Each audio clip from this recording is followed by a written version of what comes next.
Coach, obviously we've seen Chris Paul do that before in his career, but again, fourth quarter and they were obviously doing things with Booker and Kevin. How big was it for Chris to? Well, like that? I think the mental fortitude that it takes to come back from the game he had the other day, and all three of those guys are trying to figure out, like, you go, I go, that kind of thing.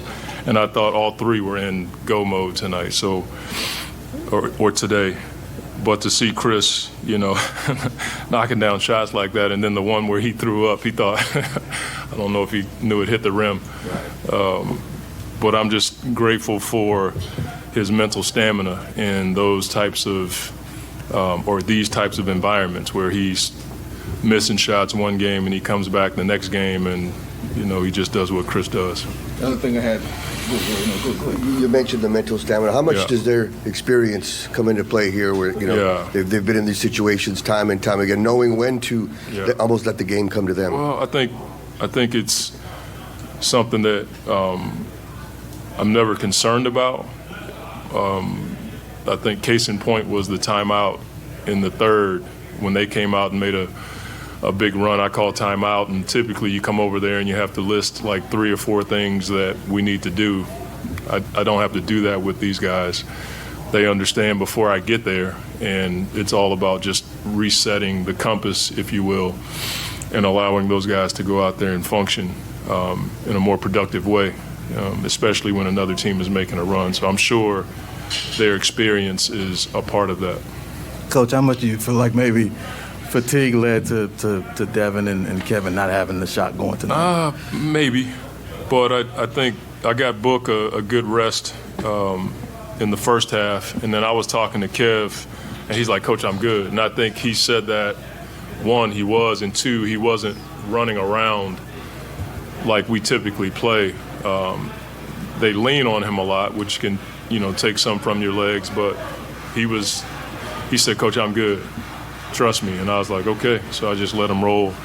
And when I did want to take him out, I think we were up like 9 or 10, and I felt like if we could get it higher than that, I'd take him out. But then they made a run and got it to like 6 or 5. So I was like, well, there goes that idea. Coach, you've talked a lot about how in the playoffs sometimes it's just about getting a bucket and being able to stop your guy from getting one. Yeah. How much of that, when you see Kevin and Devin hitting shots like they did in the third, how do you kind of balance that with still wanting to get some movement and that type of thing? Well, I'm not quite sure anybody is playing movement basketball right now in the playoffs because possessions are so valuable and teams are dialed into your plays.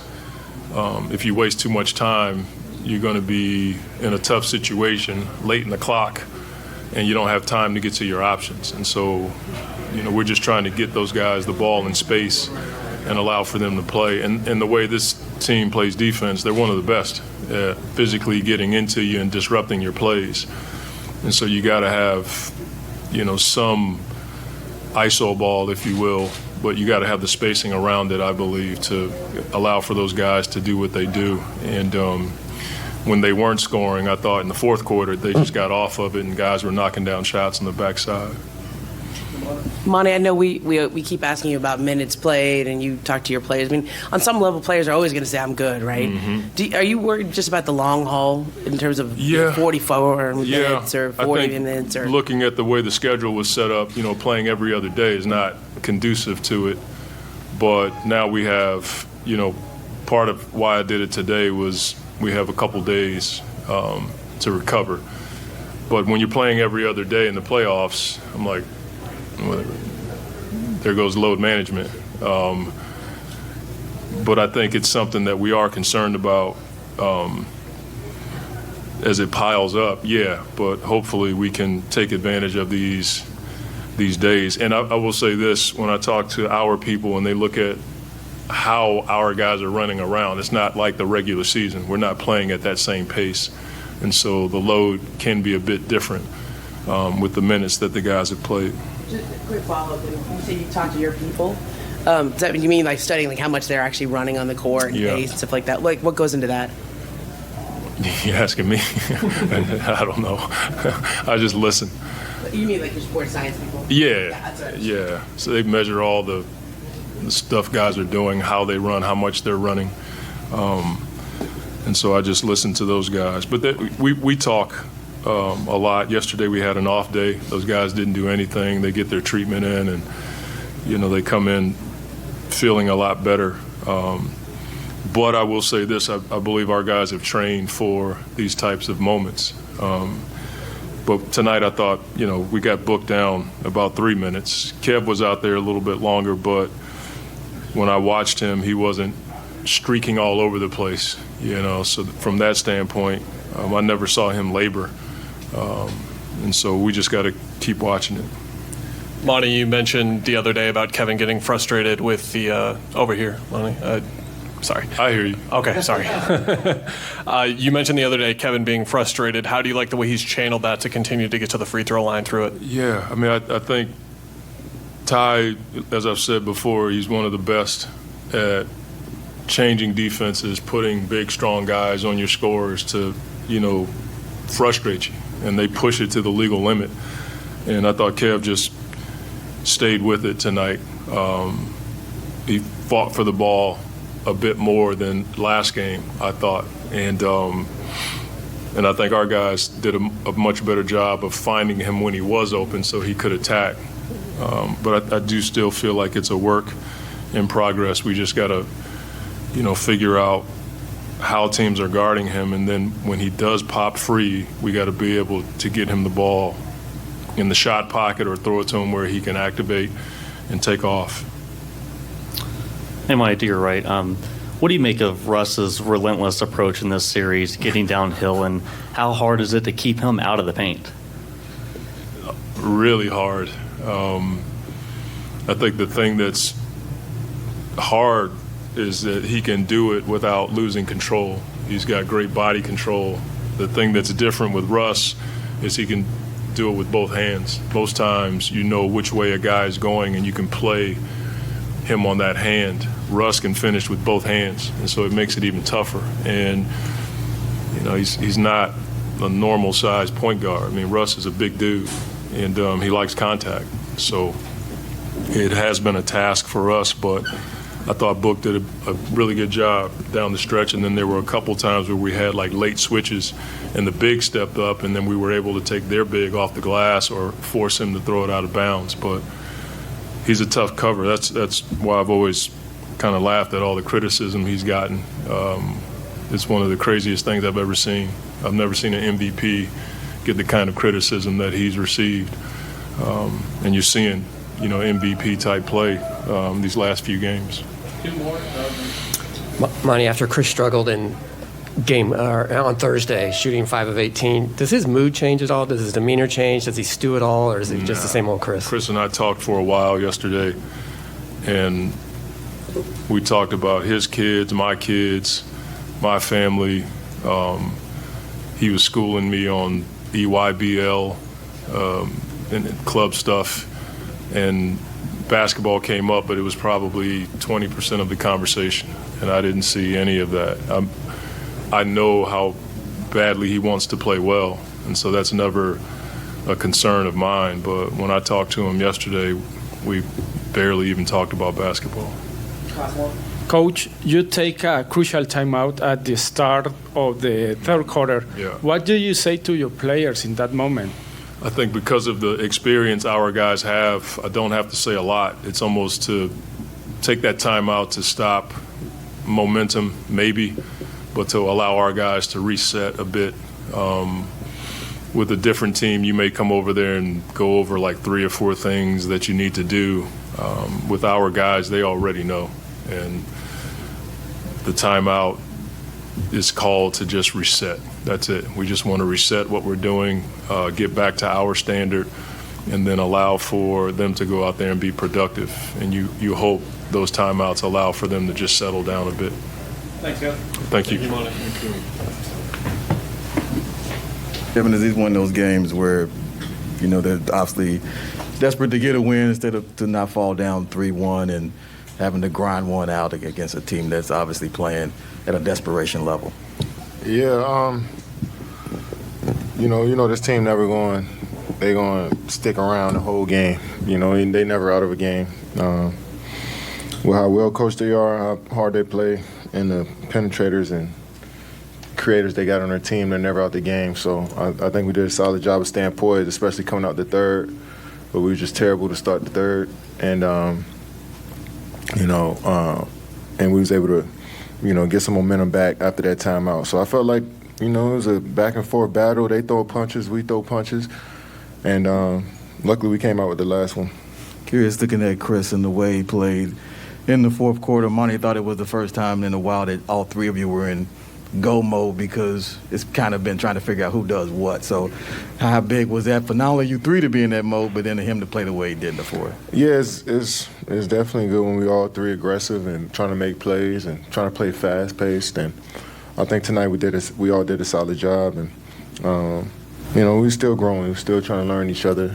We're still trying to figure out the best way for us to operate around each other. So, but it always helps when the shots go in, So we was able to made some big shots tonight. Book and made some big shots. So, it was always good when the shots go in. To that point about the shot making, Monty's talked a lot about how in the playoffs sometimes it just comes down to being able to get a bucket and stop your guy from getting one.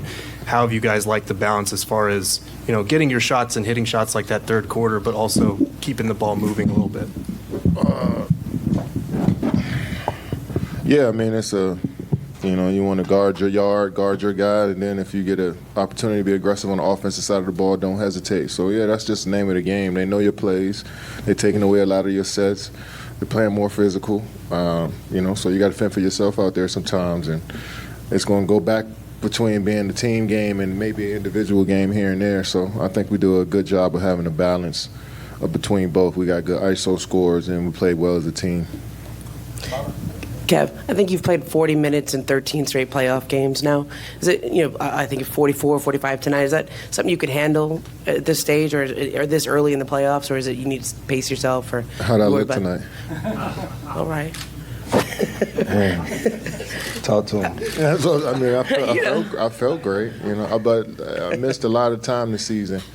And, so, yeah, I want to be out there every minute. I wish I could play 48 every game.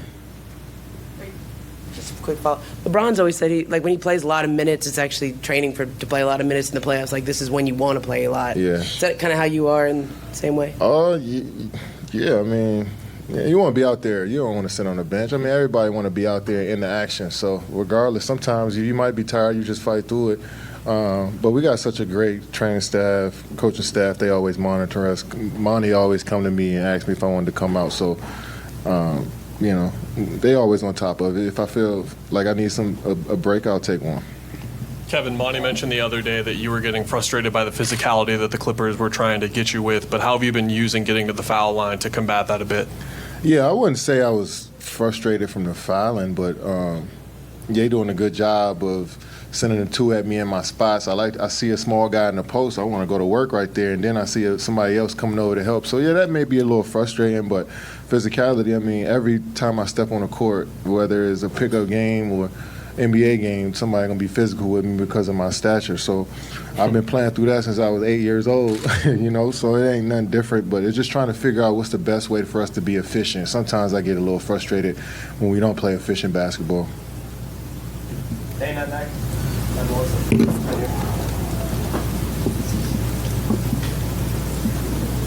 Kevin, Monty just mentioned that he's never heard as much criticism for an MVP player as much as Russ gets. I mean, what do you think about that, and have you spoken to him about that criticism? About Russ? Yeah.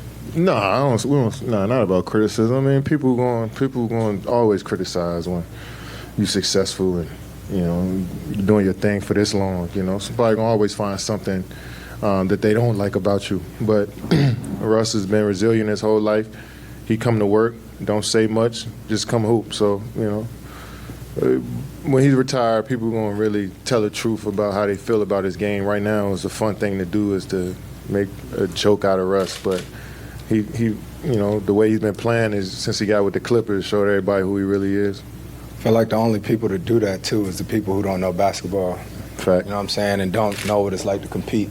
I know for me, Russ is one of my closest friends. You know what I'm saying? And so people that do that and talk crazy probably wish they could be in that situation. You know what I mean? So, yeah. Chris, wanted just to ask about the shot that you took. Did you think the shot clock was about to expire on that? Absolutely. I didn't know the ball hit the rim. Okay.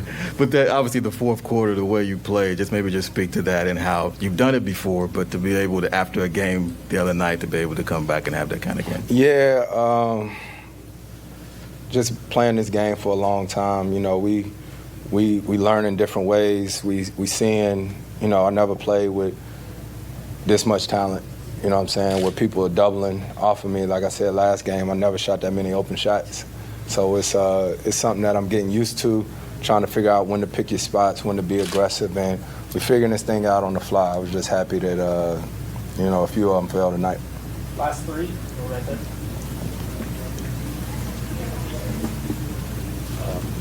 Kevin, I know you've been asked variations of this, but this would have been the sixth time that you and Kawhi would have played against each other in a playoff series, which is what you see kind of, you know, historically legends are made of, you know, back and forth and all that.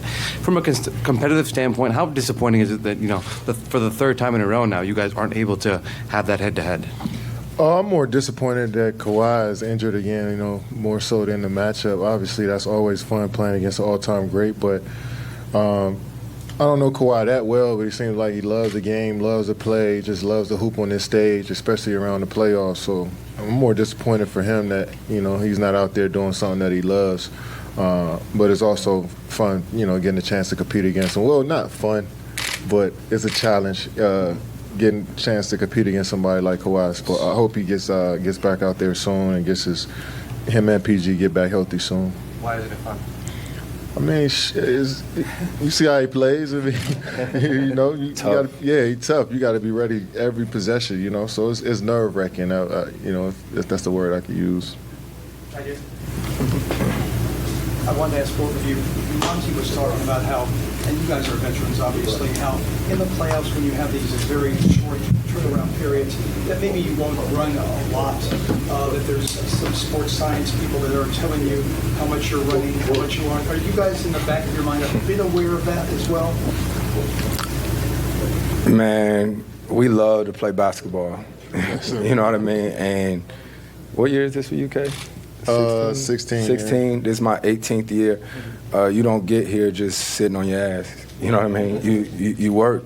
And so that's been the coolest thing about working out with Kay every day and with Book. You know, we work. And so we do all the work during the season, during the summer, and all that for these moments.